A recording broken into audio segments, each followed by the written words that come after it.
Welcome to the annual July reorganizational meeting of the West Canada Valley Board of Education. Before we say our pledge, I'd like to welcome our newest member, Ms. Sarah Lynch, to the board today. I'd also like to congratulate Mr. Marco and Ms. Lynch on their re-election to the board. At this time, can we stand for the pledge? I pledge allegiance to the flag of the United States of America and to the republic for which it stands, one nation, under God, indivisible, with liberty and justice for all. At this time, I'll turn the meeting over to the clerk of the board to issue the oath to all of our members of the board. So at this time, we'll go around, everyone receive their oath, so we'll start with Sean Schultz and read your oath and then just sign it and then we'll continue on with the nomination. I, Sean Schultz, do solemnly swear that I will support the Constitution of the United States and the Constitution of the State of New York, and that I will faithfully discharge the duties of the Office of Board of Education Member for the West Canada Valley Central School District according to the best of my ability.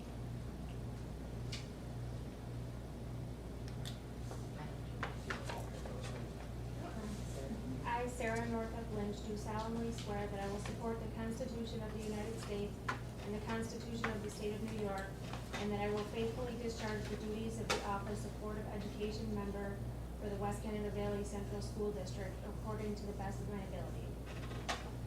I, Jessica Bartlett, do solemnly swear that I will support the Constitution of the United States and the Constitution of the State of New York, and that I will faithfully discharge the duties of the Office of Board of Education Member for the West Canada Valley Central School District according to the best of my ability.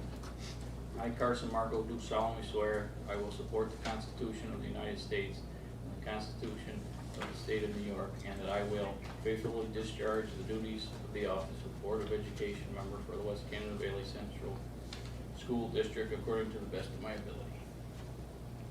I, Janine Lynch, do solemnly swear that I will support the Constitution of the United States and the Constitution of the State of New York, and that I will faithfully discharge the duties of the Office of Board of Education Member for the West Canada Valley Central School District according to the best of my ability. I, Shauna Michael, do solemnly swear that I will support the Constitution of the United States and the Constitution of the State of New York, and that I will faithfully discharge the duties of the Office of the Board of Education Member for the West Canada Valley School District according to the best of my ability.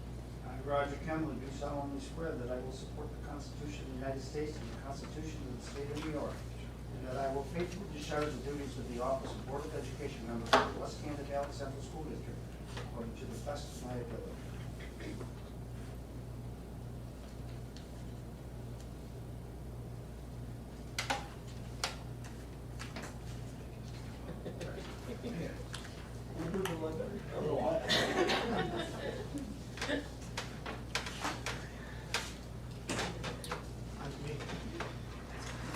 I, Donald J. Shepardson, do solemnly swear that I will support the Constitution of the United States and the Constitution of the State of New York, and that I will faithfully discharge the duties of the Office of Superintendent of Schools for the West Canada Valley Central School District according to the best of my ability.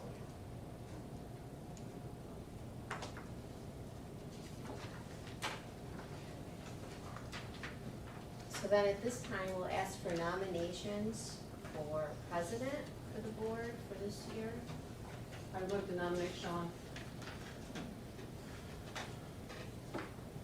Any other nominations at this time? Can I have a motion to, I guess, right, Motion to approve Sean Schultz as the president. to nominate Sean Schultz president for the 2021-22 school year. Jessica first. Second, Janine. Anyone opposed? All in favor? Thank you. Now, Kind of hoping, you know. there's your oath for president. I, Sean Marie Schultz, do solemnly swear that I will support the Constitution of the United States and the Constitution of the State of New York, and that I will faithfully discharge the duties of the Office of President of the Board of Education for the West Canada Valley Central School District according to the best of my ability. your meeting, Ms. Schultz. Sign this. So now, Okay, so now you're gonna do the nomination for vice president. all right, I need nominations for vice president. I'd like to nominate Shauna Michaels. And I'd like to nominate Jessica. Okay. So I need to, Vice President. yeah, any others? Okay. So I need to ask for Shauna Michaels, right, motion? I never done a split. I know, a split. So you're gonna ask for a motion, to nominate Shauna Michaels. Okay. I'll go through and then he'll ask for a second and then all in favor, and then you can vote. Motion to approve Shauna Michaels. That needs a second. I need a second first, Carson second. And now I need a motion to approve, Just do your vote. vote for Shauna. You just did, John. And now you want to. No, okay. Okay. No. Do a motion to, Motion to approve Jessica as a candidate for vice president. Janine first, Sarah second. All in favor? I vote for myself, or? everybody else? Yeah. Yeah. Yes. Okay. Yep, all in favor. Raise your hand, so you're all in Is that favor. four for Jessica? Yeah, I get confused because we didn't, you just said a motion, Did you you gotta vote? vote Did you vote? Jess. So it's gonna be Yep. 3-4, right? Okay. So, You're gonna give her vice president. okay. Oh, yeah. That's always good.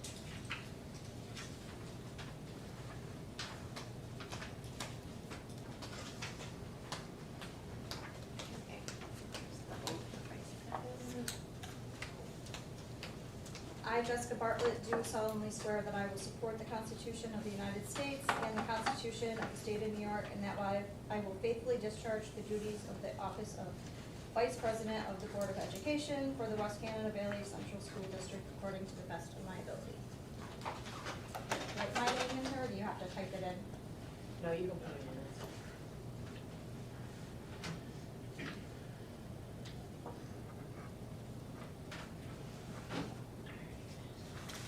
All right, for appointments and designations, the first section is clerk of board, acting superintendent, district treasurer, tax collector, internal claims auditor. Are there any questions on those appointments? All right, motion to approve the following appointments and designation as listed in our board packet for clerk of board, acting superintendent, district treasurer, tax collector, and internal claims auditor. Jessica first, Sean second, all in favor? So now Colleen and I read our oaths at this time. Someone read yours? I, Kelly Crossett, do solemnly swear that I will support the Constitution of the United States and the Constitution of the State of New York, and that I will faithfully discharge the duties of the office of District Treasurer for the West Canada Valley Central School District according to the best of my abilities. I, Karen Sheets, do solemnly swear that I will support the Constitution of the United States and the Constitution of the State of New York, and that I will faithfully discharge the duties of the office of District Clerk for the West Canada Valley Central School District according to the best of my ability. Other appointments, which is our school physician, school attorney, school district auditor, central treasurer, auditor, fiscal advisor, district data management, the CSE, CPSE chairperson, officials for bid opening, data protection officer, affirmative action and Title IX officer, asbestos designee, pesticide representative, Medicare Part D management, dignity coordinator, and arts and education. Any questions on those appointments that were in our packet? All right, motion to approve these appointments. Janine first. Shauna second. All in favor?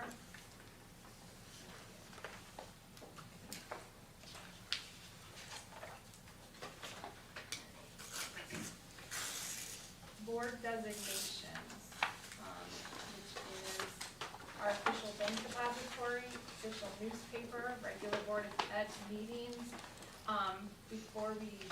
explain on that, DJ, did you wanna talk about one of the board meetings around April?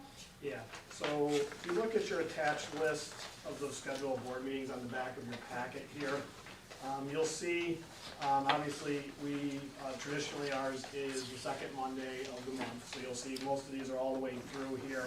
We do have an August 30th at the end of this month of August if needed. We always use that one. In the event there's needed appointments that need to be made right before school starts or any other business that needs to take place during school. Moving down through, you'll notice October 12th is a Tuesday. That is because Columbus Day is the day before, so we move that to the Tuesday with Columbus Day. The rest of them stay pretty status quo all the way down to April 4th, and I want you to kind of draw your attention to that date. That is the first Monday of April on here. So this is sort of a discussion of how you want to set up your April meeting. Your April meeting, if you use the next 2 Mondays, fall under the spring break piece of school in April, the Easter holiday and in those areas there. So there is another April date at the end, and there's the April 4th date, which is the beginning of April, which is typically our budget approval date. My concern for all of you at this point, not knowing maybe what is going on, is a budget approval meeting during April spring break, where we would likely be ready on April 4th if everybody wanted to do that. But again, that's up for discussion. If not, that first Monday falls on the first Monday of the break in spring. Does anybody have any problems with April 4th? Everything else on the list is status The quo. 11th would be part of spring break. Yes, yeah, the second Monday falls on that first Monday of the spring break. So we all okay with that? Okay. I would like to, can we discuss the time starting? Years ago, it was 6 o'clock, especially in the winter months. I think we should get here a little earlier and get out of here. In case the weather's bad. I don't know when that was changed to 6:30, but. So, listen, I'm good with whatever everybody wants. 6 o'clock is really good with me. I just, Is everybody else okay with 6 o'clock? I'm good, I think it's, okay. you okay with that? Yeah, it's great. Sean, you okay with 6? I don't know, let me see if I can clear my schedule. You retired anyway. So just to be clear, so for all of our meetings, our start time would be 6 o'clock moving I forward. mean, years ago, it was Yeah. 6 o'clock. Yep, And then, yep. for some reason, they got changed to 6:30, but. So that'll start August 9th? Yes, That's as the far as I'm first one concerned, yeah. listed? Yeah, Well, moving forward. full time, that's Yep, fine with so it'd me. be 6 o'clock starting on. Get in here and get it going. I, You good with thank that? you, Peter, I Yep. agree. Okay. Karen, you have that change? Yeah. Okay. All right. Okay, so Um, you can go ahead. continue on, the Yep. Records Management Access Officer, Records of Appeal Designee, Residency Determination Official, 504 Coordinator. Any questions on the district holidays for 2021 and 2022? All right, in the Committee on Special Education, as listed in our packets.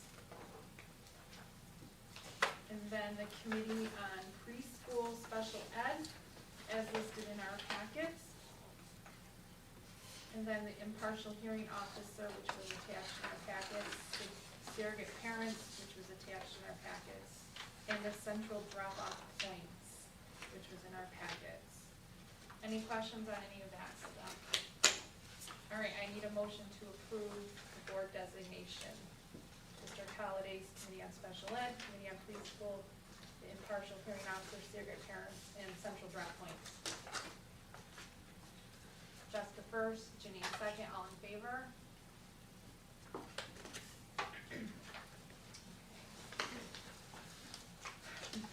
Next is our board authorizations, which is our payroll certification, established petty cash fund, designation of authorized signatures on the check, our purchasing agent, mileage allowance, transfer of funds, signature for National School Food Service Program.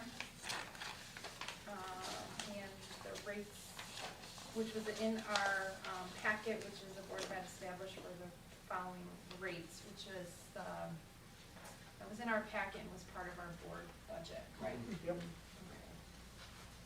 Okay. And then their bonding of personnel, which was in our board packet. records of access copying fee, authorization to approve conferences, adoption of policies in effect during the previous fiscal year, adoption of district code of conduct, which was also provided to us. Are there any questions on the code of conduct? And approval of tellers for the school elections, which was also provided to us.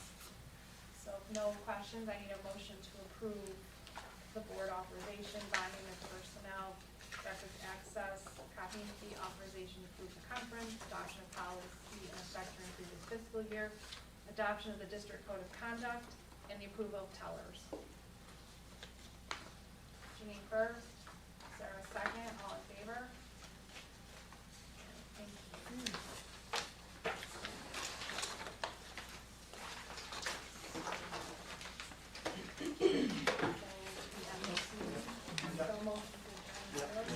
A motion to adjourn the reorganizational meeting.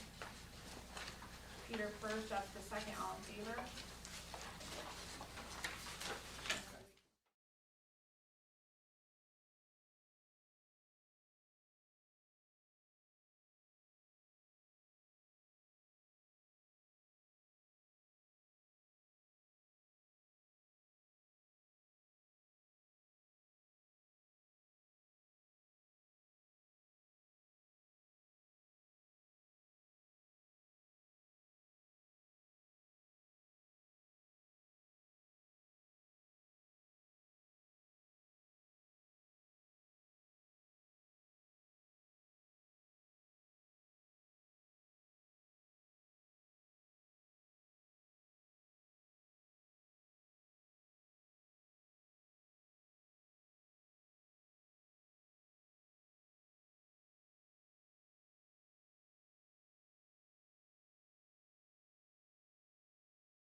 Welcome to the West Canada Valley Board of Education meeting Monday, July 12th.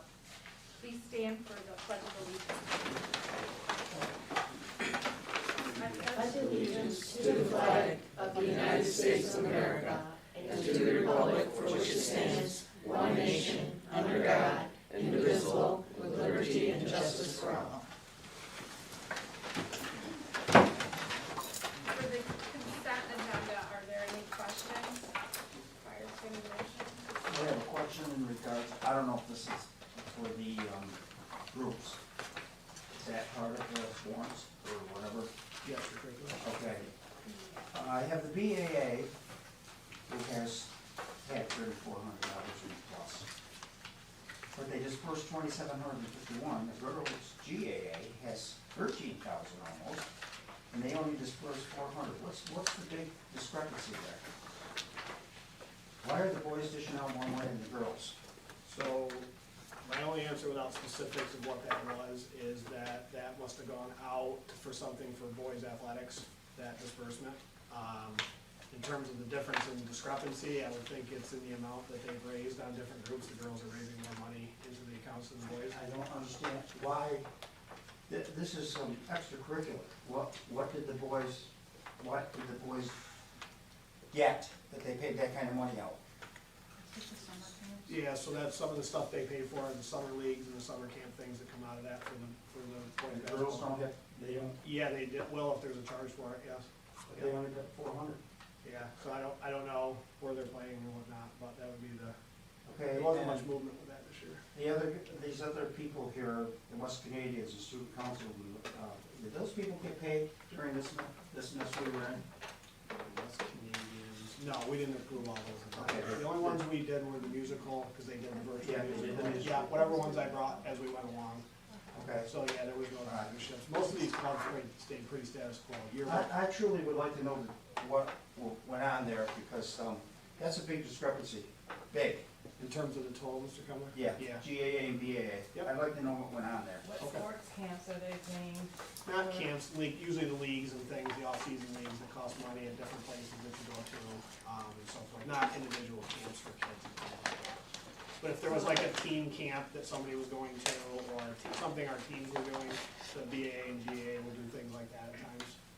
So what we'll do is we'll have you follow up, and you can report back to the board what the discrepancies are and what kind of summer leagues they participate in. Sure. Will that help? Okay. Do you have questions, Mike?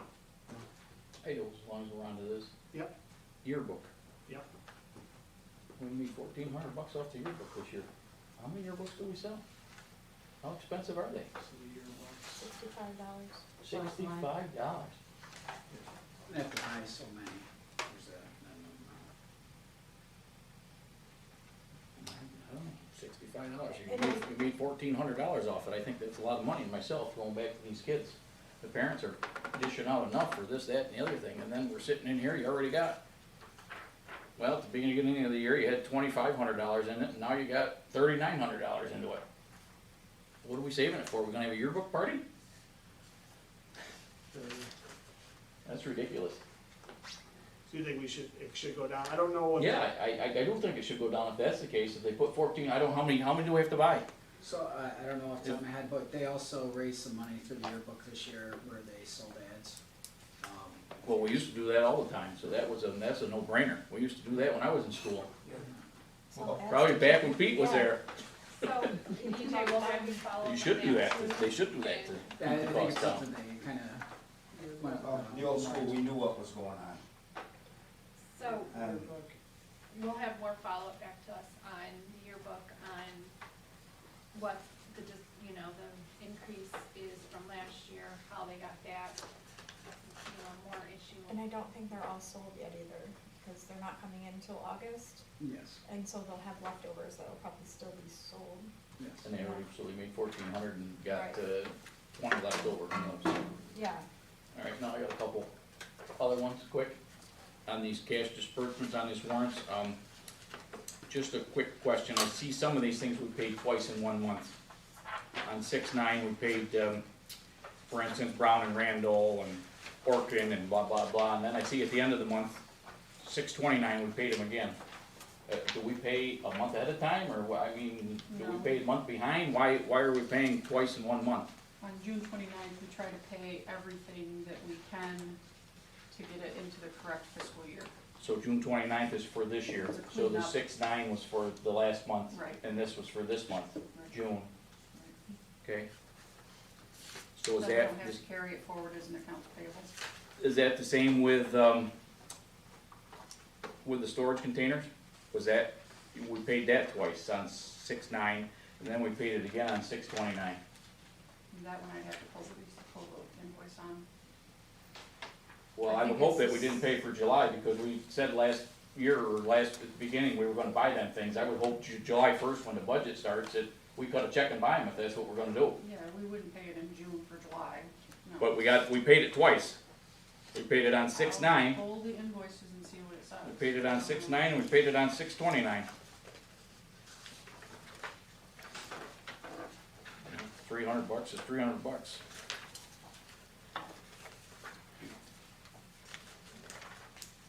Any other questions? In regards to the yearbooks, did the history centers report in Norway get a yearbook? They're not in yet. They will be. You're not here yet? No. I don't know where everything went, they're not here. I'll drop one off once we get them in. Okay, because that's an agreement. Yeah, I dropped one off last year. Oh, you did? Yes. Where's Norway's? Who did It's across the street from Tina's, it's in the basement. Yeah, Yeah, where Did did you they- drop one off? We did you dropped take one off to all. Yeah, I of them. dropped one off, yeah, all right, Yeah. all right. I didn't And see to it. the Newport one as well. Okay, because I didn't see it.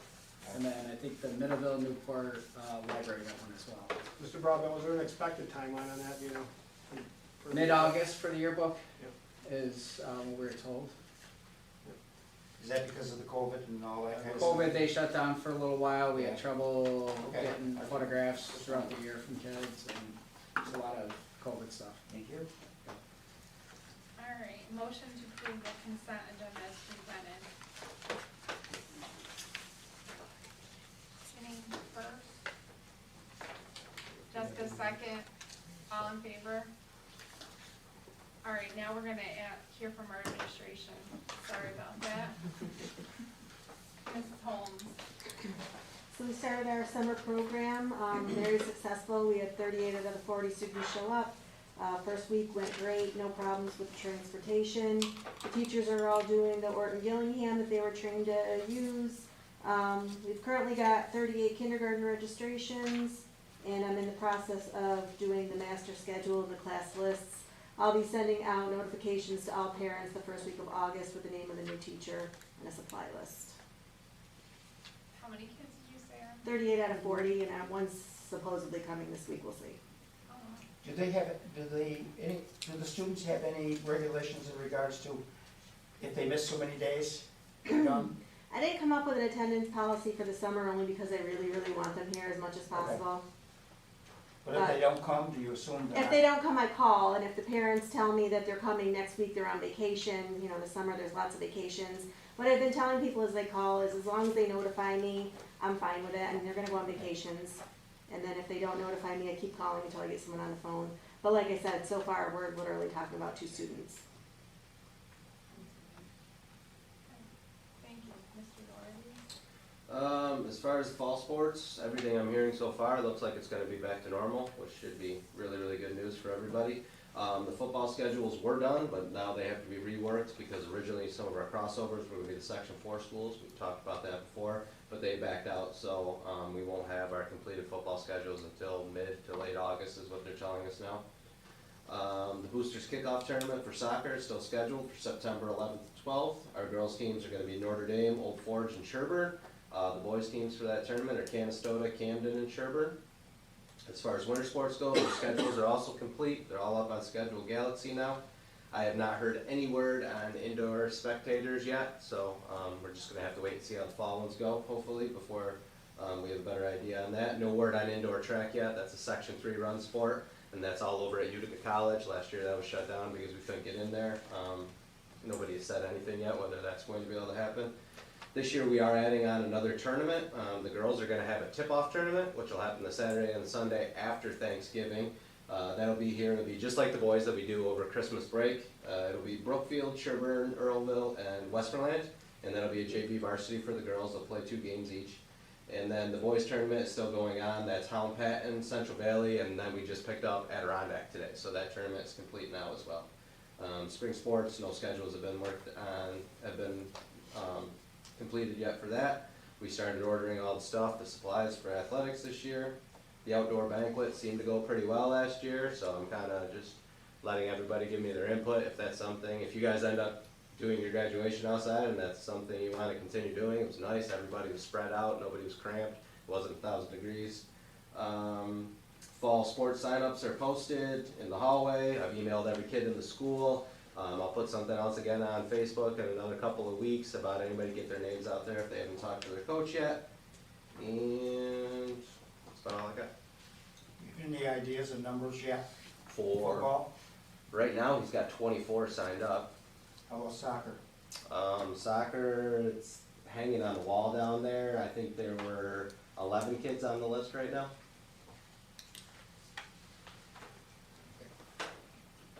He did lose a couple though. I mean, he lost like 4 kids over to football that signed up.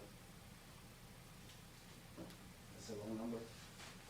But there's some kids on there that aren't signed up for football that just didn't sign up as well, and it's one of those things I can email until I'm blue in the face, but until I actually see them in the hallway and say, write your name down, you know what I mean, so.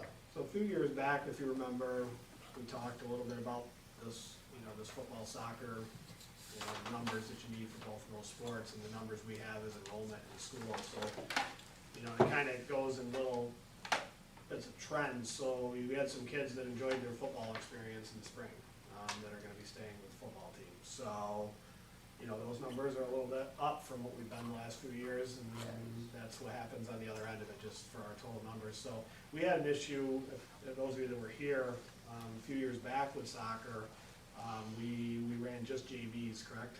We didn't even have JVs, just modified. Just modified It's one year. 2017, I think that was. And we No didn't have the varsity varsity team that one year for that, and then we got it going again back up as those kids got older, because it's a little bit cyclical. So, yeah, to answer, to go elaborate on what Mr. Doherty said, it's a sport we're watching for the fall with numbers right now, and ages and all those kinds of things. Thank you. Mr. Brockman? Yeah, so the first thing is the banners. I spoke to Ashley Hennings today. They're supposed to be going up tomorrow. Hopefully the weather doesn't prevent that from happening. The draft for the SEP was submitted on the 9th.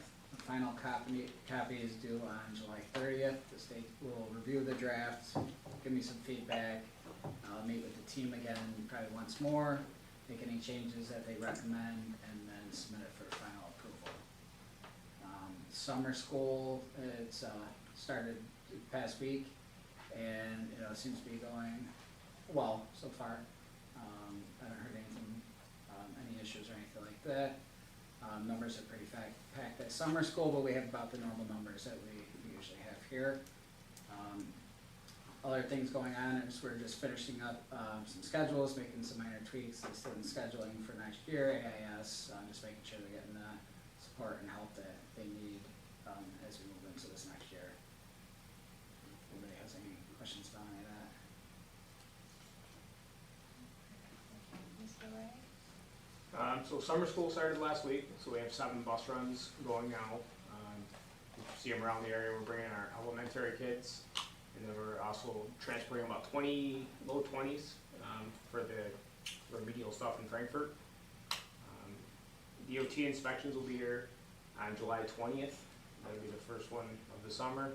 And our new buses are scheduled to arrive on July 22nd, our 3 large buses. Phil, can you break down the bus runs for them, just so that everybody's clear on your 7? Yep, so we have 4 bus runs that are running the elementary students. Going out, picking them up, bringing them in, going home middle of the day. Then we have the 1 large bus that's going around to different locations to pick up the high school students in Frankfurt. We have 1 bus that's running over to UCP right now in House of Good Shepherd. And then we have another bus doing a special needs run to Hurt Morbosius. Any questions? I have one question. Mrs. Holmes, Yes. what was our kindergarten enrollment for next year? 38.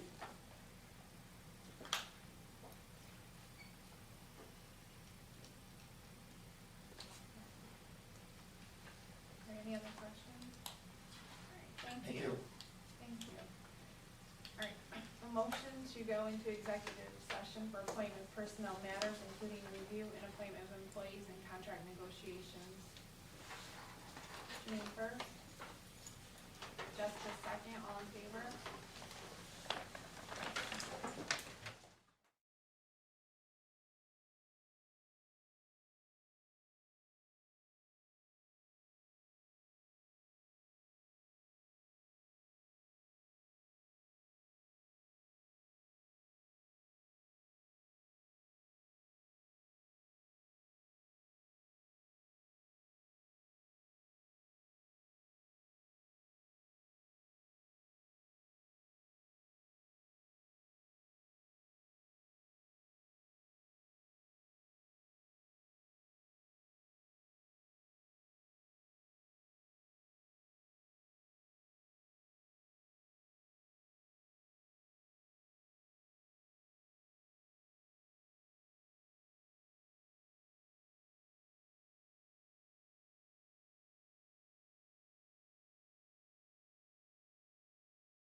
Thank you. Now we'll go on to our personnel report. I need a motion to accept the resignation of Crystal Cornacchia, teacher aide, effective June 30th, 2021. Janine first. Sarah second, all in favor? Motion to approve the rescind Glenn Minor from coach modified football effective July 12th, 2021. Jessica first. Shauna second, all in favor? Motion to approve the parental child leave for Shelley Hazard on or about September 1st, 2021, with anticipated return on or about January 3rd, 2022. Is it going to be in writing Yes. that she cannot volunteer until she is medically, I will have the medical documentation, and I will inform. she's not to be on the field? Yep. Can Then be she a can spectator. volunteer. Once Absolutely. she get that cleared, she can volunteer. Okay. Motion, Sarah first, Janine second, all in favor? Motion to approve the appointment of Kelsey Taylor, special ed teacher, 4-year probationary appointment in the 10-year area of special education, step 2 of the teacher bargaining agreement, effective September 1st, 2021. Shauna first, Janine second, all in favor? What faculty members do I have to list them all? You just list their names, but you can approve. All right. Approve, motion to approve the faculty mentors Christine Wider, Lori Ackman, Gretchen Blank, Scott Bonney, Andrew Duffer, Jessica Barber, Emily Goggin, Ann Murphy. Jessica first, Janine second, all in favor? Motion to approve the extracurricular advisors as presented to us in our packet for the 2021-2022 school year. Janine first, Jessica second, all in favor?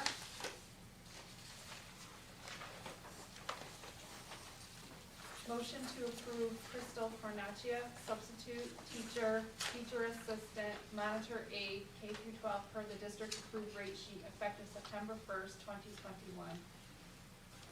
Shauna first, Janine second, all in favor?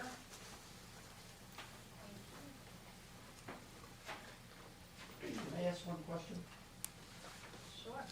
Now I'm lost. Sisters is basically elementary, that's elementary. What about the garden club? We didn't have the garden club this year, but we did have it the year before. Are they going to have one? We haven't really discussed it, but we should be putting everything They're back all in set? place. Yeah, Correct. That's what I was that's on wondering. here. I Yep. forgot this. Yeah, once we get back to having the kids here, we're gonna have it. Okay, so then we'll have to approve somebody for that. It's on here. Karen, or It's on Karen here. Stewart. It's on that list. Garden club? Yeah, Carrie Carrie Stewart. Stewart, Can't read. right after GAA. Got it. Thank you. All right. Now I need a motion to approve the West Canada Valley Central School District Special Education Plan.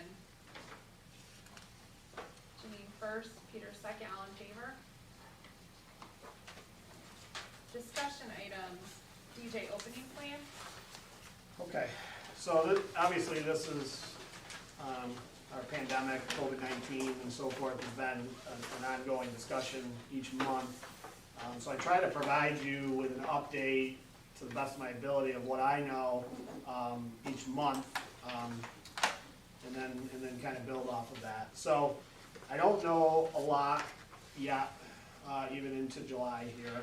There has been some release of regulations for the summer program. So as recently as last week, and again, I publicly I want to say the communication from the state level, the state education department, and the Department of Health, and how they're working together has not been the greatest during this whole pandemic. It really hasn't.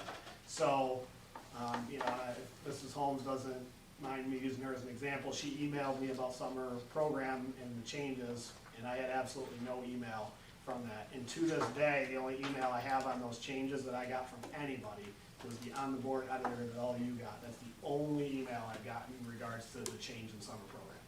So, like I said, the information, how it's released, I heard the CDC release some stuff, but I got nothing on that. I was on the news, I guess. I know some of the public sector has got some release of some things. So where we're at right now is that they haven't released the masks on the bus. They have released the masks within the building, the school, so forth. We have not heard anything about the 3-foot piece of it. We haven't heard anything about, vaccinations versus non-vaccinations or anything like that with the school. With that all being said, as I said last month, our plans continue to move forward for us to be regular. And we'll wait to hear. We're going to be back here every day in school with our regular schedule of school. We're going to transport like we need to transport like we have in the past. And those are going to be back to the basic options of education in West Canada like it was pre-pandemic. So that's where we are as of today, and I have nothing to change that as of right now. The only adjustments to what our opening plan would be is going to be based on SED and DOH regulations as we approach August here. The reality is this will start to get released now because, like I said last summer, we have a little bit of a luxury of not opening till after Labor Day, where the southern schools start to open in mid-August. So when they start to issue nationwide type of things, those will start to get released and kids will be back in school in other states far before we get started. So, whether I'll know that on August, but again, I'll just, for any public listening as well, I'll communicate this and we'll start to put together adjustments to last year's opening plan, and I'm assuming we'll have to have some sort of opening plan for September, hopefully with far less regulations, but so far so good. We continue to move forward for things being back to normal in September. Does anybody have any questions for me? Anything you heard or anything that somebody send you an email or anything that I should know about? No? Did we have just a question, did we have anybody show up when we had a clinic here? Yeah, good, very good question. We had 2 sign up for the clinic. 2. Yep. I don't believe, I didn't hear anybody else walked in either. We had a 3 and a 3:15. So we don't have to have a second session here at the school, obviously, with only 2. So they made arrangements with the 2 individuals or the 2 families to take care of that at public health. So, yeah, we only had 2. That's where we're at here. All right, no other questions on 2022 graduation ceremony? So this is an interesting discussion. This kind of builds off of what I just talked about, not knowing what our gatherings are going to be next year. So we were able to essentially gather as we needed to this year, outside, especially as we got to graduation, which was really nice.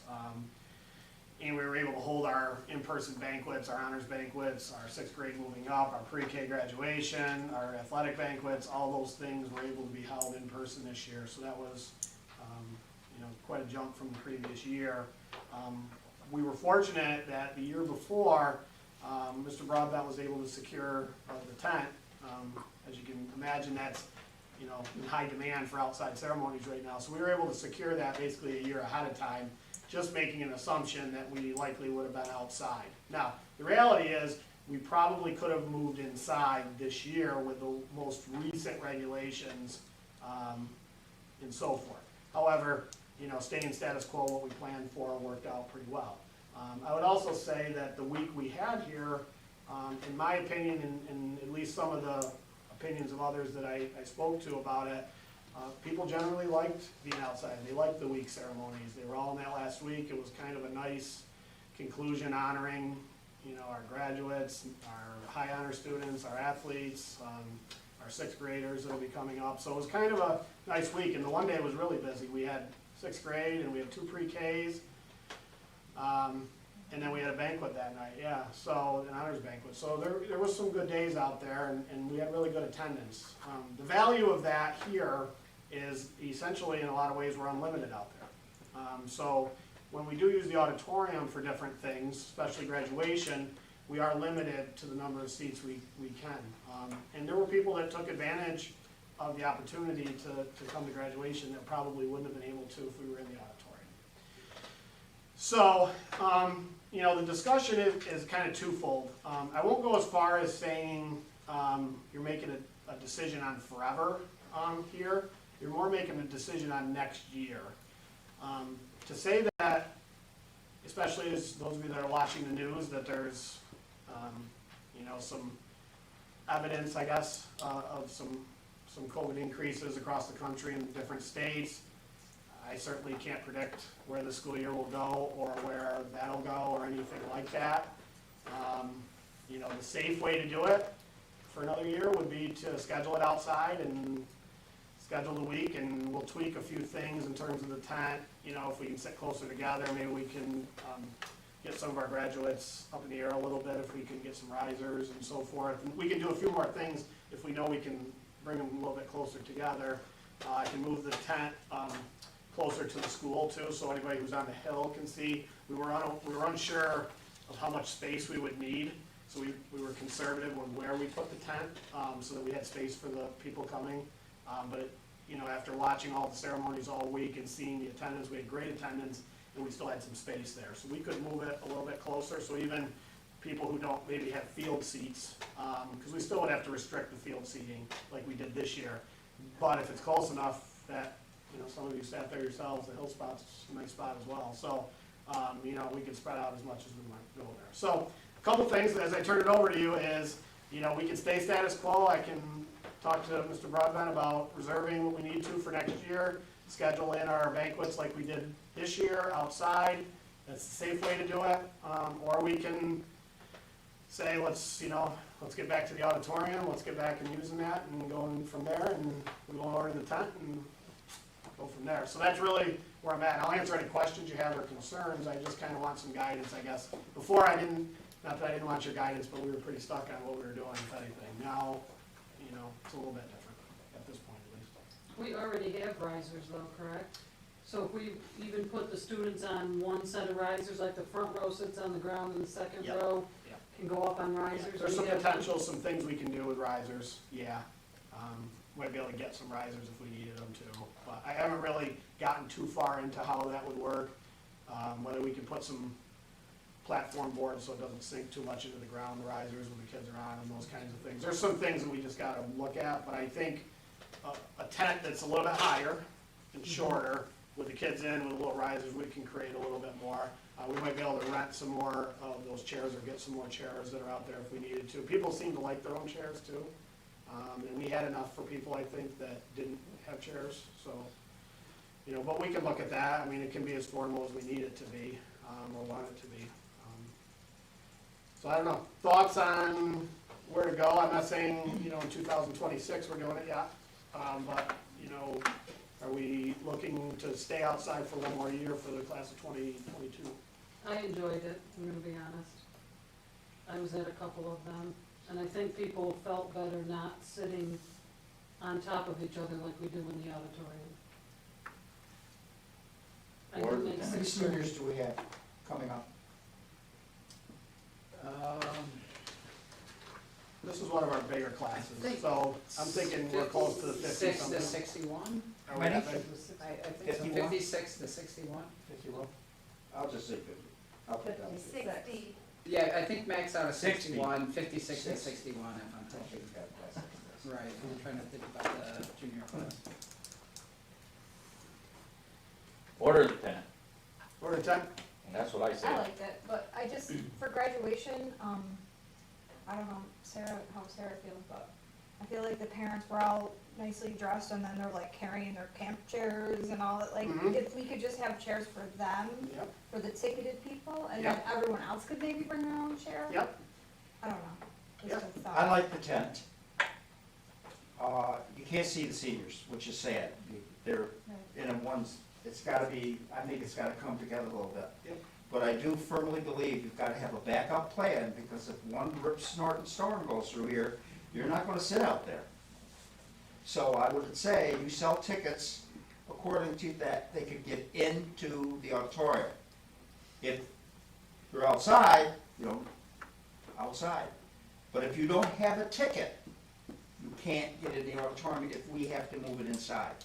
I'm in favor of the outside, I think it's very nice, Could also do a rainy date. but you've gotta have a backup plan. Cause we got the tent on, they put it up on Tuesday and they picked it up on Monday. So I mean, we could also, use What's the that. cost of that? 1,400 for the tent. It was $2.50 a chair. If we order the chairs a little bit earlier, I could probably get the plastic ones for around $1 a chair. Whatever. But are you in favor of a backup plan? I think like backup plan is good, yeah. What about the gym? So the question would be for everybody here on the backup plan piece. Okay, so right now the backup plan has been rain date because we weren't had any intention of coming inside. So if it was an all-out downpour, as Mr. Kemmler said, you know, we would have had to make a decision, let's move this thing to Sunday, and see if we can go there. Now, if we're steadfast on keeping it at 10 a.m. on Saturday, no matter what, then he's right. We have to sell the tickets in accordance with the auditorium, and only the people that have tickets would then be able to attend that event in there, and anybody else. Catch with that is, and I know this just from talking, there were people that traveled in here. Okay, they were here for the weekend because they anticipated being there. Now, we do stream it, so they still would be able to watch it, but they traveled specifically here to watch that. So the question is the backup plan a rain date, or is the backup plan the auditorium?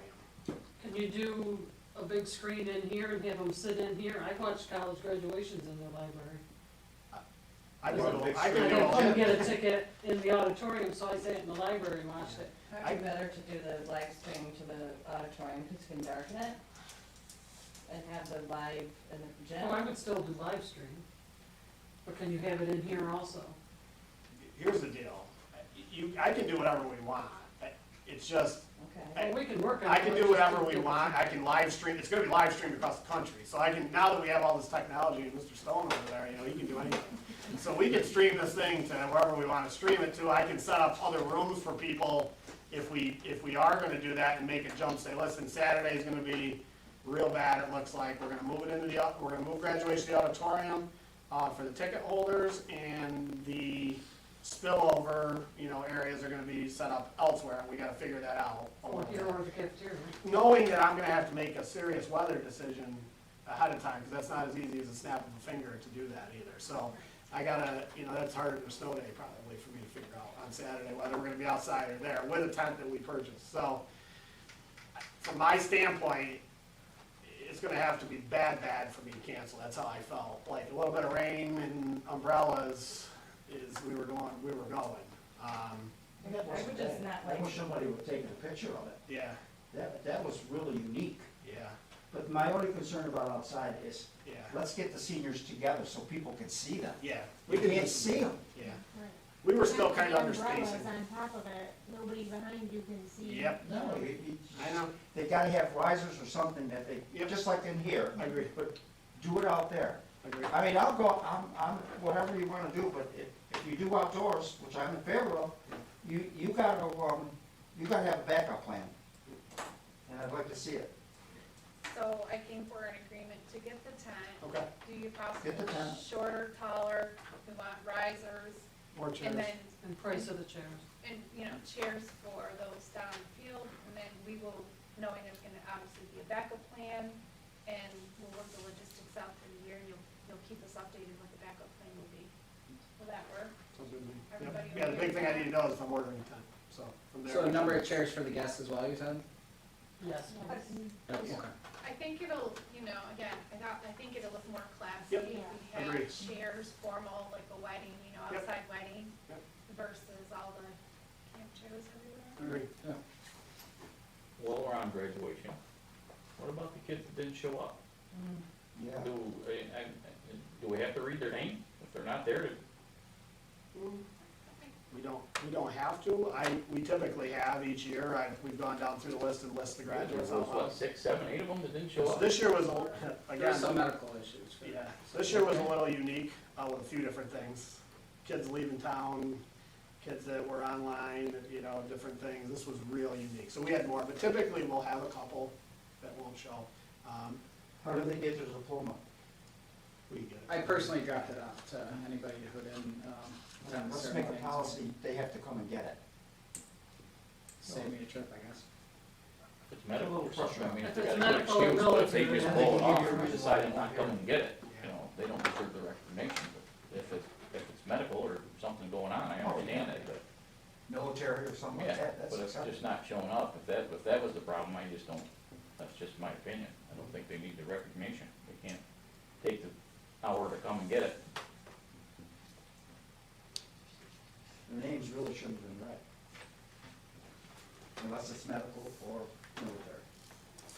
I mean, that's fine. I just carried on with whatever everybody's looking for, so. But if we want to just say who's there and take attendance prior to the ceremony, that's where we go. They're too easy with them. All right, anything else on, the graduation ceremony for tent and stuff? Do we need to vote on it? No, to discussion, I know, we're good. All right, capital project. Okay, so, capital project, before I get started today, I want to do just a little bit of clarification, and maybe this is clear to everybody, but I just want to reiterate some things on here. So the list is in front of you, this is no change from the previous month. So this is the exact spreadsheet you received in June. And I'll recap just a couple things about it. But one of the things I want just to be clear about this is that we're still in the first phase of the scope and budget. So we're really still just talking about specific areas. Now, with this project, there are some just real specific things. And I'll use the example, right on the top, you have the auditorium carpet. So all we're looking at right now is an estimate, generally a high estimate, of what it would cost to replace the carpeting that's in the auditorium. Now, what part hasn't happened yet and will happen is a say in what that carpet looks like, okay, or the design of that carpet and what kind of carpet we want to put down in there. So this is just, you know, a review at this point of specific items or areas of work that we are approving along with a dollar amount. When it comes to the design phase of these things, and there's, quite honestly, those of you that were involved in the last project, we had a lot of design things. We had the track, we had the parking lot and the flow of traffic. There was a lot of design work that was into that.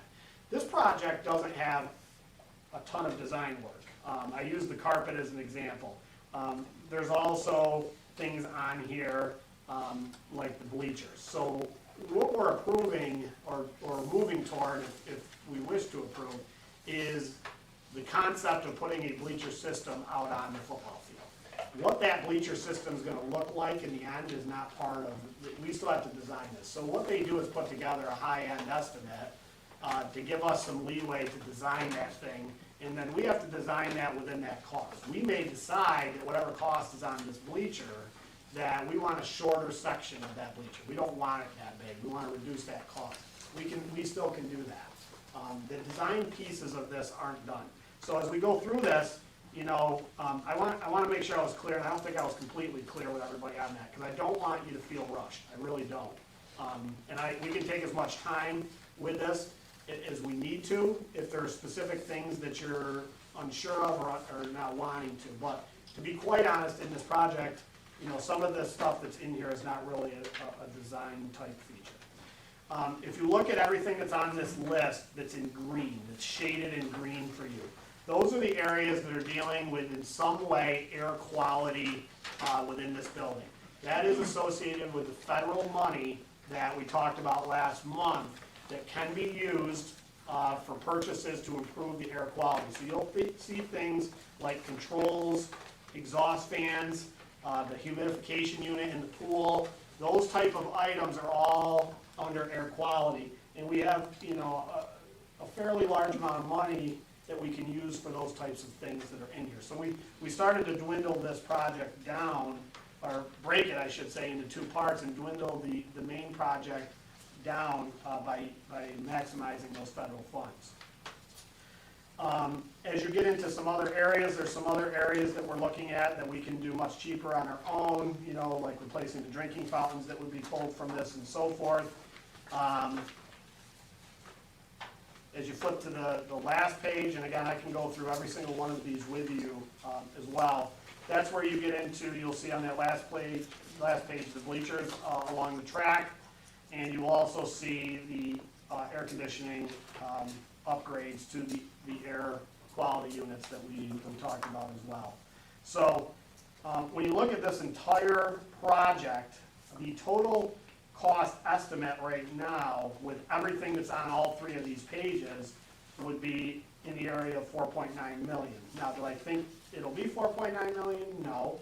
In the end, I think it'll be less than that. But in the end, when we go out and we decide to approve this, or what we decide to approve is what goes out to the voters this fall for the approval of the number and the overall scope of the project. And once that's approved, that's where we get into those design things.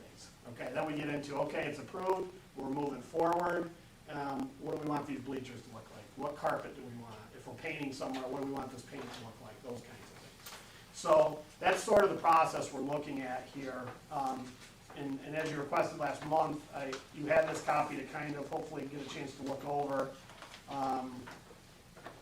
and discuss if there are items to discuss. So before we get into anything like bleachers or you know, air conditioning upgrades, those kinds of things, if we look at the rest of this project aside from those, what you have on here minus those is basically 2.8 million in approval because of the federal money.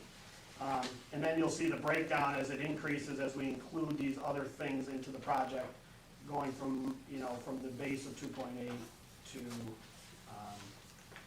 you know, 4.9 if you want all of this. DJ, what's coming off? What the project that's coming off? It was what, 4? So it was, Kelly, the total price that was coming off was like around 4 to 5 million, correct? I think it's 4.1. Okay. 4.1. So keeping in mind, this is what I brought up last month, that's not a clean cut 4.1 for you either though, because of the Excel money.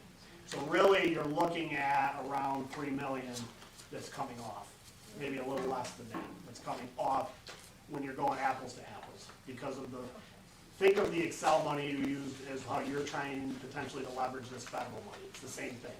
All right, so when this project comes off, if we fund things through the federal money, whatever we decide at the voters is really what's coming off the bill, because the federal money was fully funded, kind of like the Excel money, even though the Excel money has some gain ratio to it. So this 4.9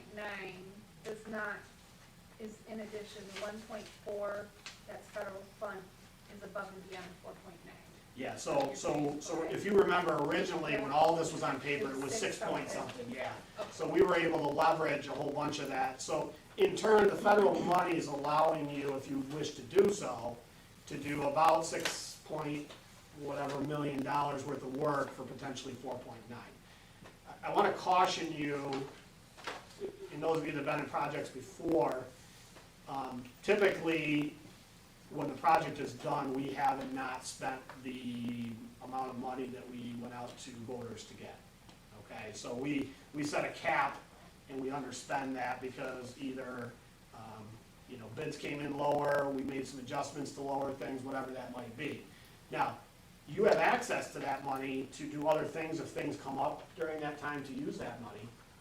But you also have the ability not to spend it and say, you know what, this all came to, we thought it was gonna come to 4.9, but it really came to 3.9.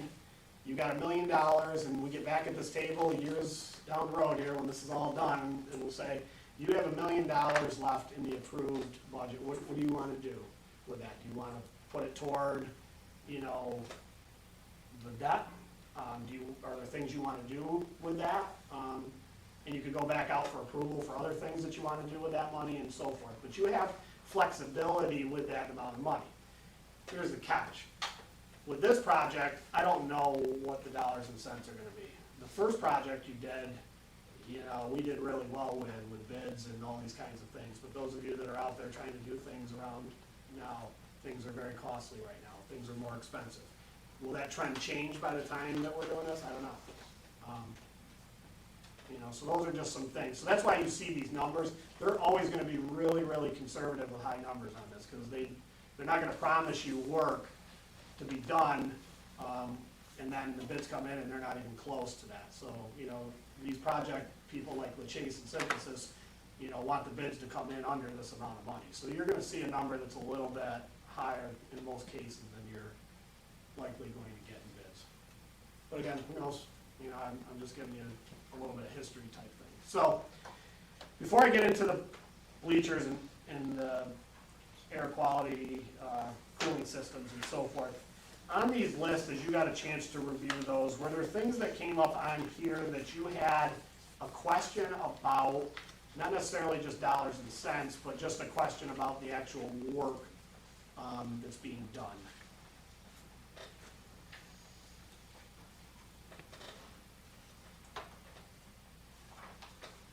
The first page is all high school, just kind of going through the auditorium work.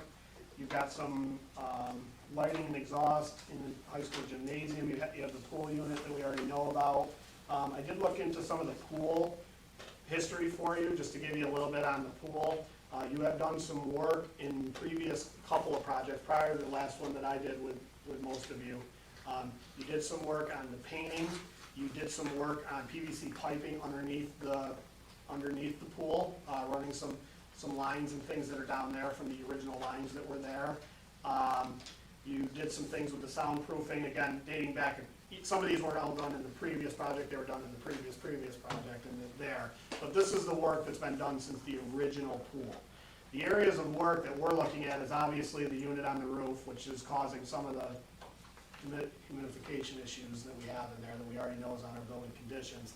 The other piece that is all original, is all of your jets and drains, so that you did a pretty good job of taking care of the downstairs part, for the most part, but the jets, the drains, and the screens, and all the things where the water comes into the pool and then goes out as it circulates through, that's all original to that pool still.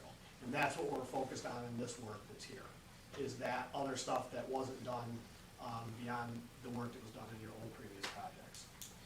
How old's the pool? Mr. Conley? 1963. What's that? Pool, she asked how old the pool was. It's original to building 63. Do you know? What are you thinking, Cal? 63? It was put in when it was built, wasn't it, 63? Or was I that? think it was, because it was quite a battle to get it. So, It was defeated a couple times, and they finally got it. so you did well. You've got some jets that have been in there Yeah. since 1963 Mhm. and things like that. So the pool held up pretty well. But you got some drains and screens that are leaking a little bit. You can see where they'll at times come out of the drains down the wall a little bit. They'll drip down the wall in the cellar that are on there that are kind of filling and rusted. So that's the kind of work we're looking at upgrading here.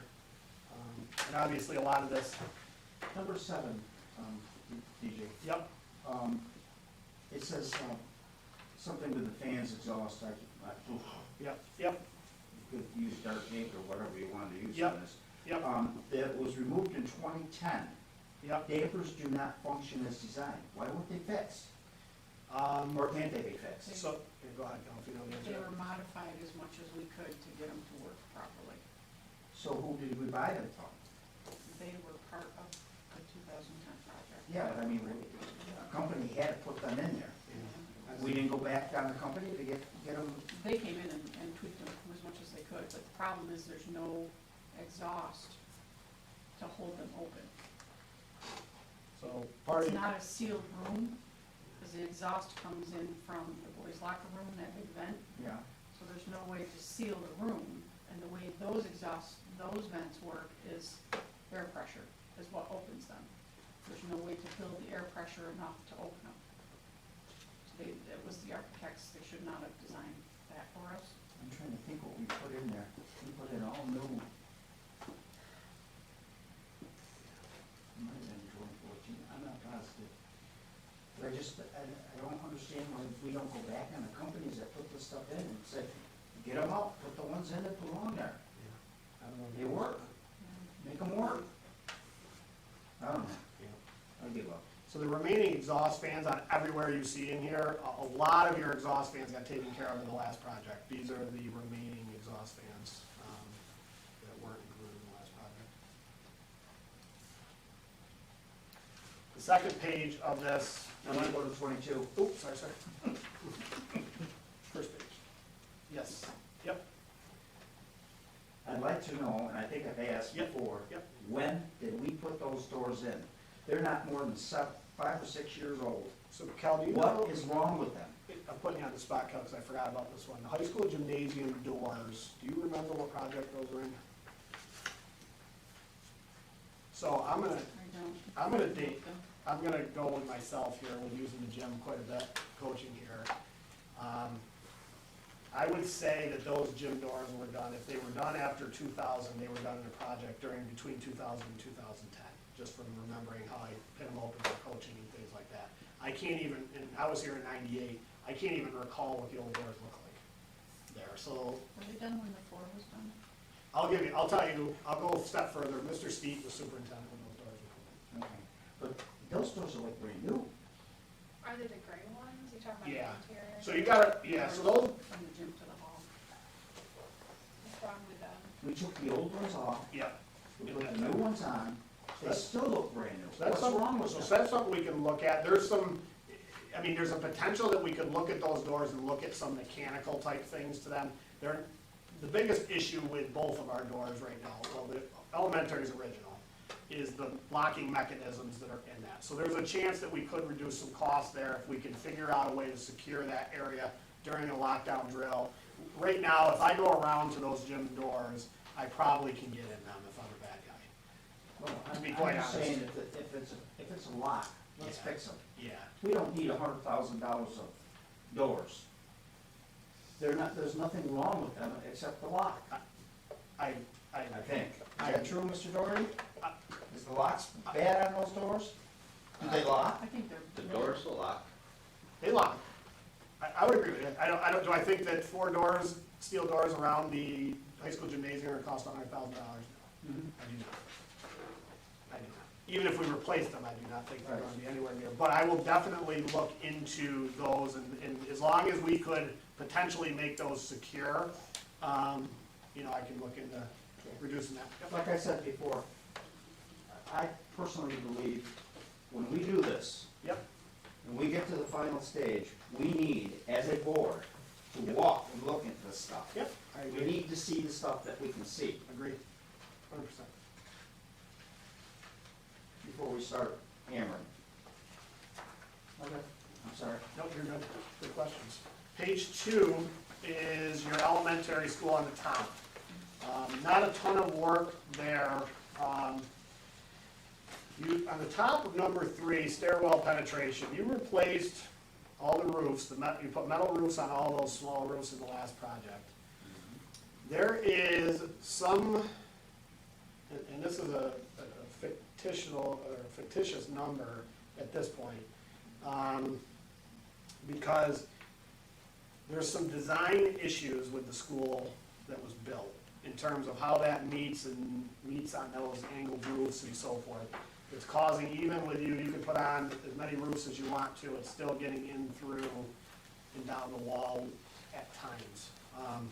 So I asked Synthesis to take a look at this, because originally, we had to replace the roof, so you didn't do anything wrong there anyway. But to say that solved all of the issue, I don't think it did. I think there needs to be some work done, whether it's behind those walls to seal that a little bit better or what. But you still have some, and the feeling right now is that there was some design issues in how those two pieces come together, and I'm trying to sound as smart as I can architecturally on this. But the design of those hallway staircases and how that works with the roof is why you're getting some water there. So I wanted to look at it because it's a long-term type of issue that I don't want you to have. So again, going back to numbers, could it end up being simple? Could be. Could be a simple fix. But again, they put a number in there in case you got major issues there. The stairway railings, I might have talked to all of you about this. This is again, we're gonna look at this a little bit closer. There's a big number there for stairway railings. I don't think it's gonna be that way. My concern with the stairway railings is the open areas that we have in our elementary school, meaning the balcony down from the second floor to the first floor, and the height of those railings as they're walking down the stairs. I have some safety concerns with that right now. I mean, I'm sure that that was fine at one time, but there's been some cases in some different 2-4 schools, one very close to here, where that's been an issue. So I want them to look at maybe some things, and it could be far cheaper than this number that's on here. But I want them to look at something that looks aesthetically good, but also creates a little bit of a safer situation for elementary students as they come down through those stairwells or are located up on that top balcony area there. And as we talked about, as we start to get into that area of addressing, I can show you that. If we walk around and look at those things, I can show you what I mean by that. So it concerns me, it makes me nervous a little bit, that's all. Any other questions? The elementary entry doors, because we talked about those, you just have a couple sets of those there. Those are the original elementary doors that were put in. Again, they're the ones that are really concerning to me. But again, I can look at them to see if there's another way we can be a little bit more cost effective and get those to securely lock. So that if, in case of an emergency, if they needed to be secure in that area. Yeah, so. Any bus garage, pretty straightforward. We have the one tank. We got plain cement floor in the one area. We'd like to put a little flooring on it. It's pretty slippery in there if any wet feet get in there. You got exhaust fans, the original, you can see those if we walked around, the original old school heating units, and some doors that have kind of, rotted. So not a lot of work in that area, but, some, with the main work being that diesel tank over there, which is the last, I believe, remaining tank that we have that's got some age to it. We did most of them in the last one.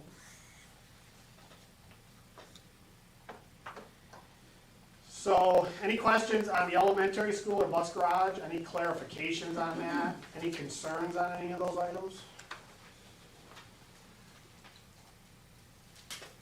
Okay. All right, so that gets us to the last page. So up on the top, the bleachers. I know we've had some discussion about this.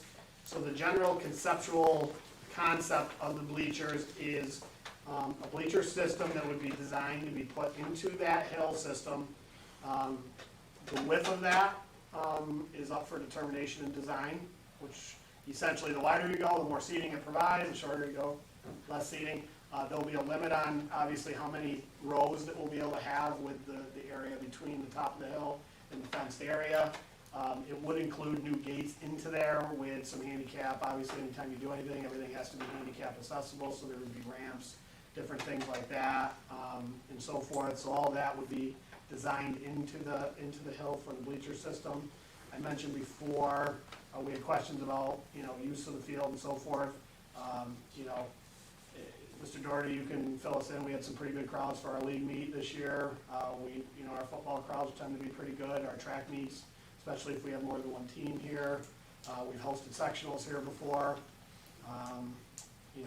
Down the road, would we be able to hold other events on the field? I know that was a question. Maybe. We can see on that. So those are all the selling points to having it. The hill has become less. I love the hill, the whole hill concept, standing on the hill watching the football game. We did a great job of expanding our area up on the top of the cement, but what that did was bring that out further and change the verticalness of the hill. Before, it's hard to remember now, the hill was more gradual. Before we had the single sidewalk. Now it's pretty steep. You're just getting older. I'm not walking down it, so I go around. So if you are using it, it's too steep to stand on. You used to be able to stand on it. It was so gradual that you just stand on the hill, we can fill the hill. Just not the case anymore. Nobody's standing on the hill. You're either on top or you get yourself down the fence. That's the two spots. So, what we at, there's a number here.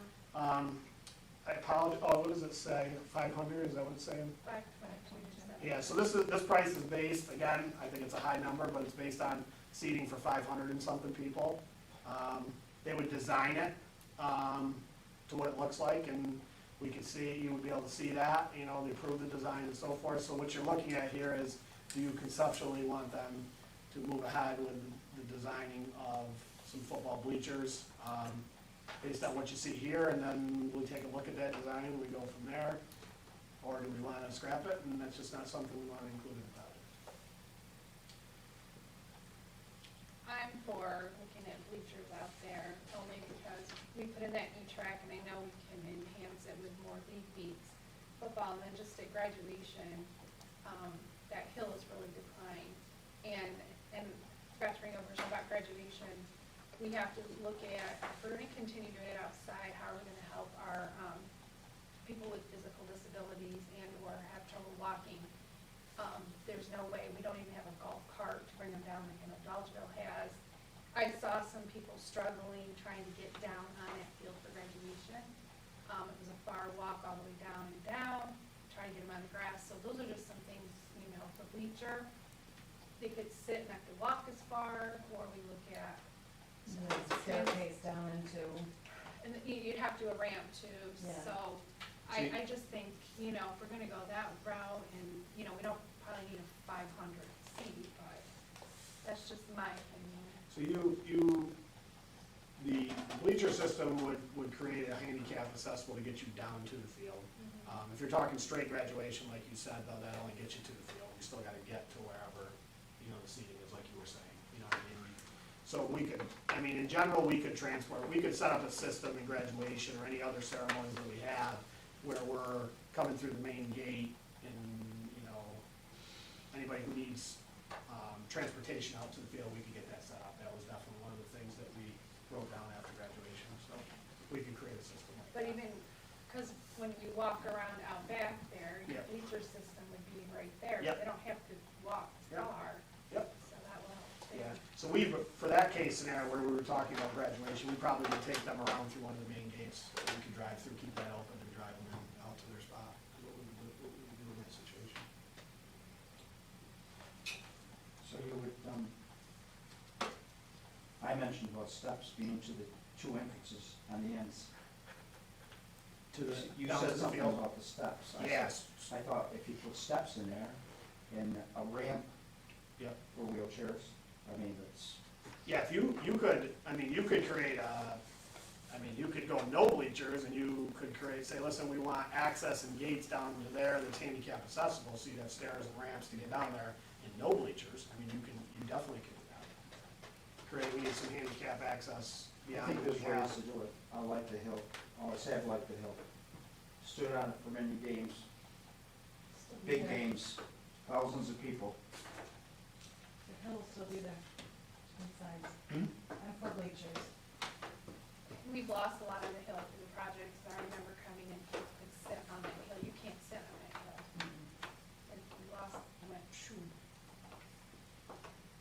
So, anybody else? Other thoughts? on bleachers? I'm not against it, Right. just, Thoughts, yeah. I don't think we need 500. You'd be lucky if you get 50 people at a football game.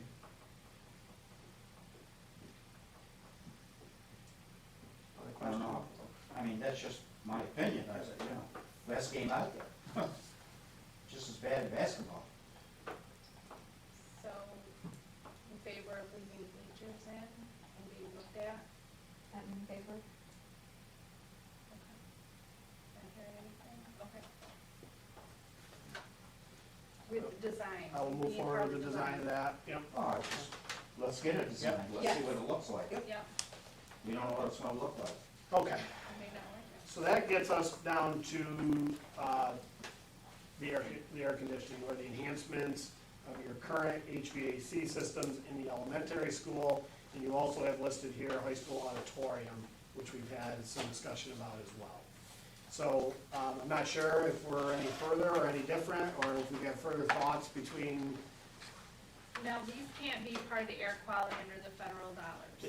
They can be, They were- but we don't have that amount of money. We took the other things that fit better into that federal money and pulled them out, so that essentially, I mean, I could put all those back in and use this as the federal. It's just logistics of money and what you put, but yeah, this would qualify. I mean, if they give us another amount of money here, I'd add it in first, in a second, but we don't have it. For all the air quality items that qualify, you know, yeah, I think, especially because at this point, this wasn't a definite deal yet. The other ones I know we're changing it up. Everything else that we put into the federal money, I was pretty sure we're gonna end up doing here, so. So these alternates are part of the 4.9? Yeah, so that's where it gets you from, yeah. Yeah. So you look at the numbers, so the base project minus, with the bleachers is 2.8. Your base project with the high school odd only gets you to 392,410. Then your base with just the AC and the elementary gets you to 4.6, and if you include both, it's 4.9. I know there was some questioning about the auditorium, and I know that probably plays in a little bit more to our overall use of the auditorium and how we use that going forward too, is whether we still feel that we wanna, the one thing about it is you're on one side of the building, and then obviously you can do that, but this would be the only part of the cooling piece on this side of the building. Doesn't matter. You do have some AC units in this place, the computer lab, this place already. There's some areas there. The only place that's air conditioned in the elementary right now is the computer lab upstairs, and it kind of branches off to a couple of small rooms that are next to that, just because of how the unit works. But everything else is not. I would rather see the elementary school get air conditioning before the auditorium. Especially if you're using the outside for graduation and things like that. Now, does the elementary include offices? Do you know if that includes the elementary offices? I believe so, but I don't. Yeah, I think it does. I think it includes everything in the elementary, including the elementary offices. I think it's the whole Because you elementary have side. trouble with I think employees. it's the whole elementary side, yeah. Because I think we could also think of our 12-month employees that are here during the summer. It's very expensive. They're all in the high school side. I was gonna ask that next, so I didn't want to be shot about the offices. So the other piece of this, and if I'm predicting future, Mrs. Holmes' summer program is gonna be so well received that that's going nowhere. So I would expect you to have some level of summer program going on in your elementary for the foreseeable future. So I will say that as well. But on the other hand now, I'm gonna be the devil's advocate here. You told us when we were gonna do this project that we don't wanna, we're gonna take this money that we're getting, this free money, and we don't wanna create something that's gonna cost us money, and this is gonna cost us money forever. Very good point. Because when you're done with that, you know the teachers are gonna be griping, and then you're putting it here in the high school, air conditioning. Can I build off of that? So I'll add to the other side of it. So the other side to it is, he's correct. When that would happen, or when you have the ability for that to happen, I don't know the answer to that, but if you have air conditioning on one side and not on the other, I think he's 100% correct that you need to have in the back of your mind that that's another phase of your project that would be later on in life potentially. The other piece of that is there is reoccurring energy cost to that as well, you know what I mean? So it's not like we install it and it's being run. I mean, air conditioning in your house costs money too. So it's the So same. now it's going back to the taxpayers, so now it's Yeah, gonna cost us some money, so it is recurring. Yeah, so the energy costs are gonna be, what they are, I don't know the answer to that, but you are going to have to assume, just like you would if you put central air in your house, there's a recurring energy cost that you need to, it's not just the installation of the central air. So, yeah, I mean, those are the variables that come into play, when you decide. Now, again, I'll keep throwing it out, do I think it's gonna cost as much as they say? Hopefully not. You have systems in place for the upgrades, but we'll see, who knows? So, yeah, those are all good points to think about as you're sort of deciding. When do you have to know our thoughts as a board for the alternates tonight? So, Their timeline, we have September. Okay. So the air conditioning, and this is something that I've talked to them about. The air conditioning, and I think you guys brought it up, I think we can put, if let's just say tonight, our focus is on the elementary, okay? If we can afford to do that, okay? So, you could approve a project and have that item be the alternate item and see how this plays out.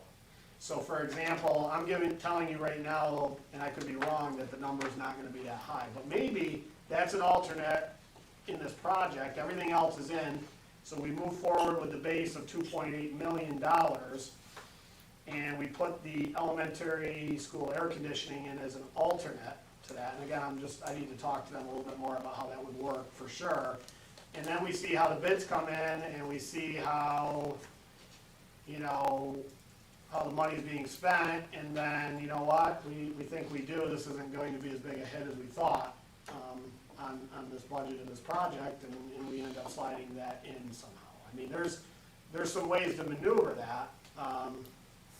I'd have to give you a little bit more logistics on that part, and if that's our last remaining item, that's not a huge deal for me to do and not do anything with tonight. And I can give you the exact logistics of an alternate plan, if possible for that. Assuming people are still concerned with the overall need, cost, of those kinds of things. So, again, it's you know, we could go back and forth on it. I wish that I had, you know, enough federal to include it in the air quality. I don't recommend sparing anything on the other side for that, because those are all needed items that we have on the other side. So the items that we're throwing into the federal money are things that at some point you're gonna be replacing if you ignore it now, so. What do we think? Any thoughts? Do you want me to explore the alternate plan? Is there enough support here that says I'd like to?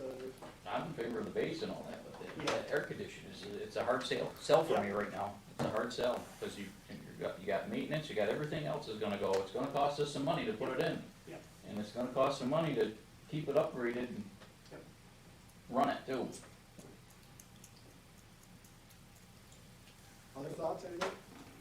I think someone had asked before, like, is air conditioning kind of just a standard thing in schools? Do all schools have air, like, does your school have air conditioning? I'm just curious. So I did a little bit. Did you ask me that? I did a little bit. You asked me, okay. So I did a I little thought bit somebody of. asked, I couldn't remember. So I did a little bit. So standard-wise, if you're doing any new, so like if you're CVA, who just built a new, I'm sure that's all air conditioned in there. The new part. The new part's not air conditioned in the high school. The new part of high school, that's the, The new expansion there. that's supposed to be the cafeteria, I think. Okay, that's the only part that's air conditioned, or those classrooms are air conditioned. I know some of it CVA before the project was air conditioned because I taught summer school there, so I know there was air conditioned rooms. So I'm using that as an example. I think, yeah, moving forward, I think the standard would be that you'd put in HVAC with all those kinds of things, it'd be part of your project, those kinds of things. But the problem that you're running into, that a lot of other schools would run into, and where the cost comes into play, just the upfront cost, is trying to retro air conditioning into a school that wasn't built for air conditioning. And that's the issue. So older buildings, and this isn't older, but, you know, buildings that were built without air conditioning in mind, you did a good job of putting in systems that we could upgrade to that. So you didn't waste your money there on those new HVAC. So that's the good piece. But there's another level of those things, and then beyond that, there's the units on the roof and things like that that require you to do that. And you need a bunch of them, because they only do a few rooms, each unit only does a few rooms.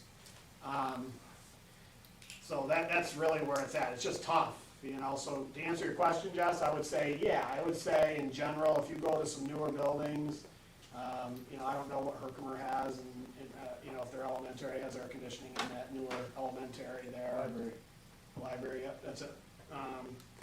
Yeah, I mean, it's an expensive item. I wouldn't, you know. That's a big building. Yeah, Office space, yeah. office space. I mean, traditionally, the only rooms that have air conditioning are rooms that do not have windows. Most of the school, I mean, I'm not sure, summer schools in Frankfurt, I don't know the answer for Frankfurt, which is an older building, whether they are over there and non-air conditioned. You know, like I said, just using my own example, CVA had sections of their building, which was alien at the time, of air conditioning, because that's when we taught summer school in the air conditioned rooms. You know, so I don't know.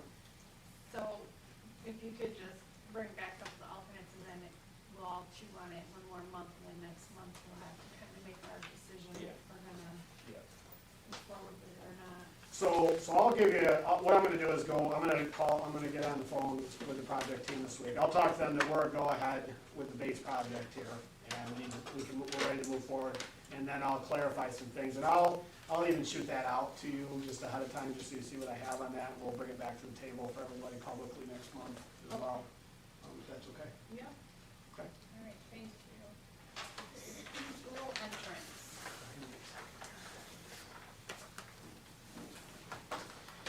Okay, so I talked about all the great things of our last week and the ceremonies that we had, the event, how busy we were on the one day. And as most of you probably know, on that one day we got real busy because in the middle of our transitions and ceremonies during that school day, we had a pretty serious accident out at the entrance of the school. We had a vehicle that pulled out of the parking lot, turning left, heading toward Newport, that had two motorcycles collide with them, one of which had, one of the gentleman that was on the motorcycle had to be airlifted to Syracuse from here with pretty serious injuries. We had 2 high school kids in the car coming to pick up 2 elementary kids. So you had 4 students in that car leaving the parking lot that day, turning left. Fortunately, very rattled but not injured, our kids that were here. But that could have been a very, very, very different scenario. Let's just put it that way. If you saw some of the pictures, you're probably surprised that it wasn't. You know, I mean, they were fortunate that the bikes hit the back end, not the passenger or the driver's side doors, and the other bike hit the front end. So they both collided with the car, but never really got impact into the cab of the vehicle itself. So that's the story behind the accident. Where that went from there is starting to look at all of the young drivers and the business this building has. And this building, because of the nature of this building, the location, and really not a lot of places around here for activities to take place other than here, is busy all the time. Even when we're not here, it's busy. It's just busy. And you have a lot of kids driving in and out of this parking lot. And you have what I would consider very, very inexperienced drivers. And I'm not trying to bash anybody. I'm just saying when you're 18 years old, 17 years old, you think you know how to drive, but you don't. You just don't have that maturity and mentality of how dangerous that can be. On top of that, you have what I believe to be a 55-mile-an-hour speed limit in front of your school.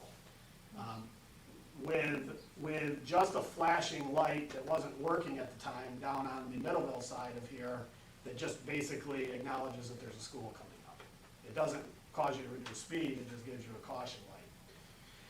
So almost immediately, and unfortunately, you know, it is what it is. Sometimes when these things happen, you get thinking, and you know, just being out there that day, I'm like, this whole thing's not good. You know, we're just a time bomb waiting to happen here. I just can't believe. As I talk to people, there's been a lot of accidents there, by the way. Some of which that were just minor, some of which that were pretty serious. I'm going way back in time. There's been a lot of accidents coming out of that entrance.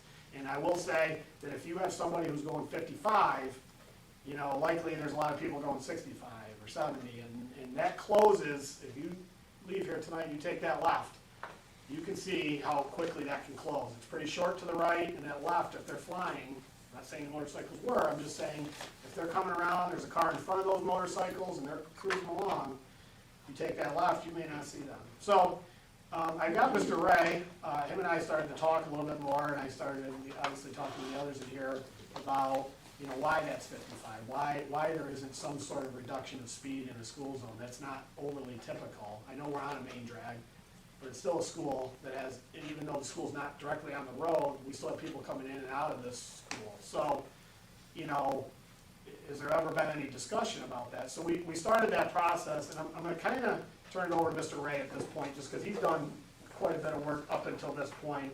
With his first call, correct me if I'm wrong, really the first call was to the state DOT, correct? Yep. So I talked to state DOT, and they contacted me with Dan Kentel, is his name. He's out of the Herkimer region. Talking to him, the town has to pass a resolution to reduce the speed limit there. And then we'll have to send a letter to the regional office, which will send that to Albany.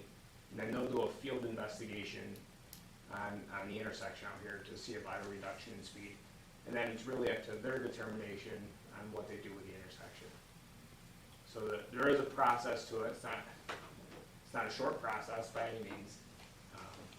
Basically, in the mercy of the state, how long they take and what their decision is. So one of the things I'll add to that is we did have a little bit of this. When they redid the work on the road between Little Falls and here, and they opened the S-curves up, they'll call, because anybody who's impacted by that, they'll call to talk a little bit about your thoughts on, you know, the safety of this area. So when they opened up that area over on the S-curves, if everybody's familiar, 169, where that kind of opened up there a little bit, and one of our local residents gave some land actually to let that happen, so we're thankful for that.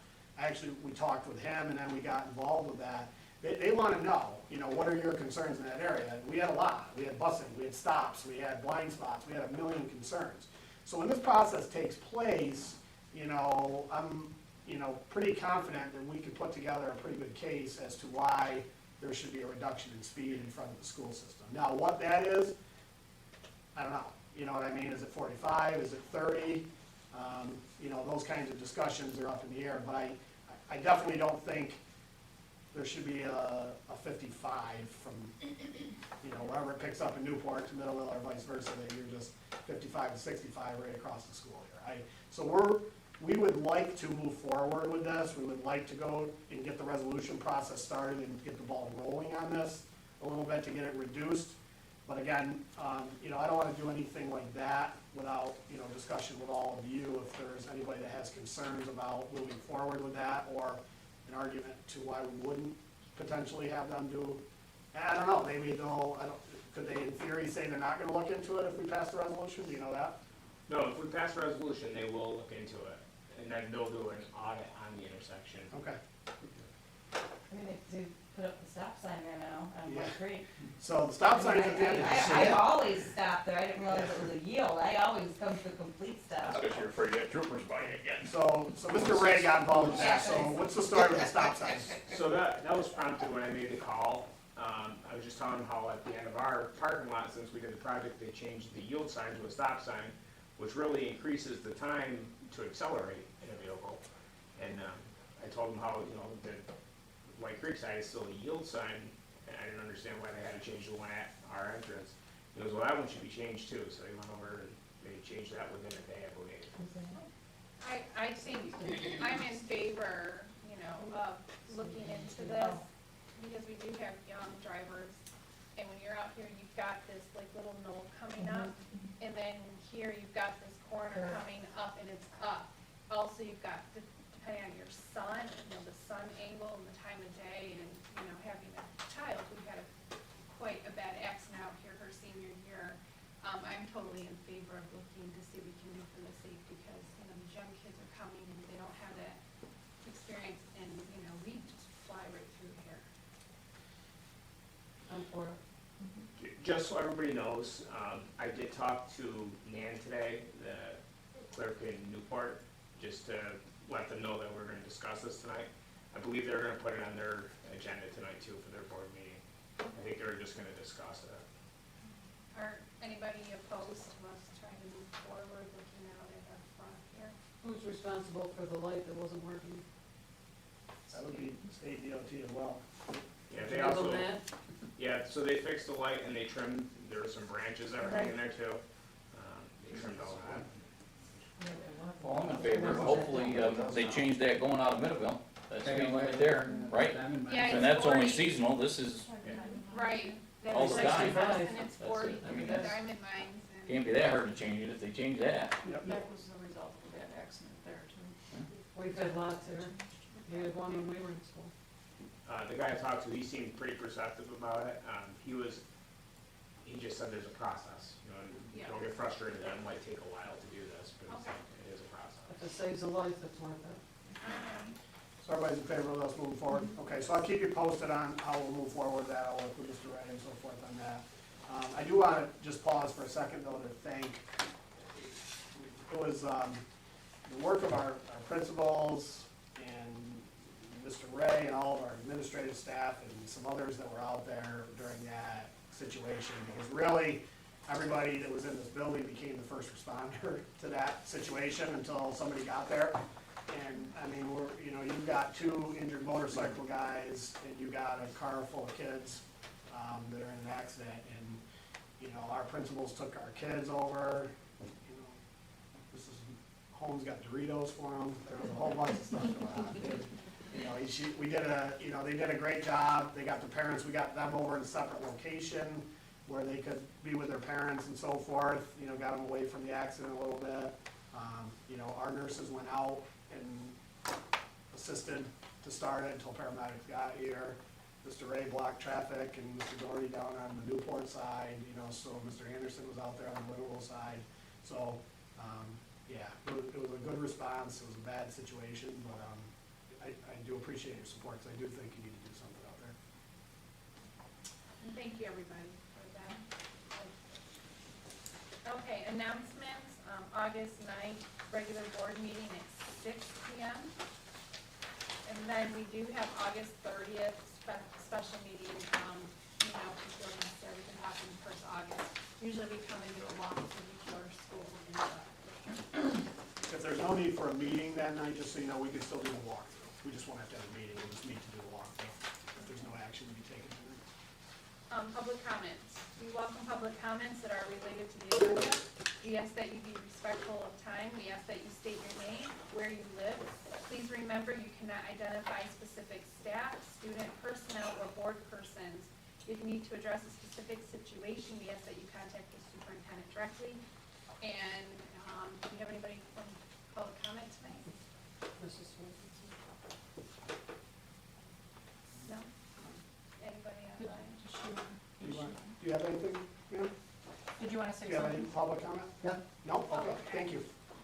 All right, so I need a motion to back into executive session for discussion of appointment, personnel matters, and appointment, contract negotiations.